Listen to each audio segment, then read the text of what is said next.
Spicy Episode 2. Mada, ba't parang ba sabihin to? So ngayon nga, isa rin ba kayo sa naiilang na mukhang uneven yung mukha nyo? Like katulad ko, mukhang uneven. So, I discover something, alam niyo ba?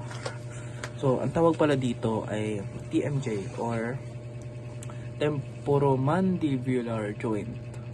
Ito yung hinge joint sa harapan ng ating ear, like which is here. Ewan ko kung saan ba talaga yun. Ito yung basta ito yung nagpapa-open and close ng ating panga, which is So ako kasi itong panga ko naglalak siya. At huwag kayong mag-alala, it is very common, lalo na sa mga edad ko. So yeah, para sa mga magtataka kung bakit naglalak ito, at okay siya kung nag-open pa rin, like mawala yung lock at bigla para siya nag-clock, nagpop-pop para mabalik siya sa dati, ganun. So ang problema nito, ano ba talaga yung problema nito? Anong dahilan? Ano siya?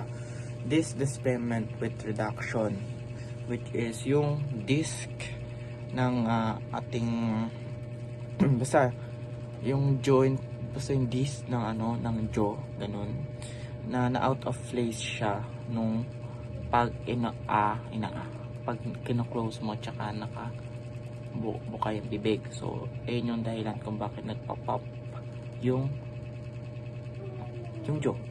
At mukha siyang uneven, pero wag kayong mag-alala nga kasi gagaling din siya. Wag nyo lang ipaulit-ulit para kunyari wag kayong umuya sa isang side, wag humiga sa isang side, wag mumuya ng matitigas na bagay like chewing gum, ganun. Babalik siya at magiging normal lang naman, tsaka masasanay din kayo. So, at tanong kung may gamot pa para dito, in short, wala. Kasi gagaling lang siya ng tuluyan. Well, hindi naman siya sakit, na mayroon lang na out of place na disc dyan sa junior, which is tulad ko. Kaya huwag kayong mag-alala kasi may katulad din kayo. Pakinggan niyo ako. Nag-pop na rin niyo. Yun lang. Goodbye.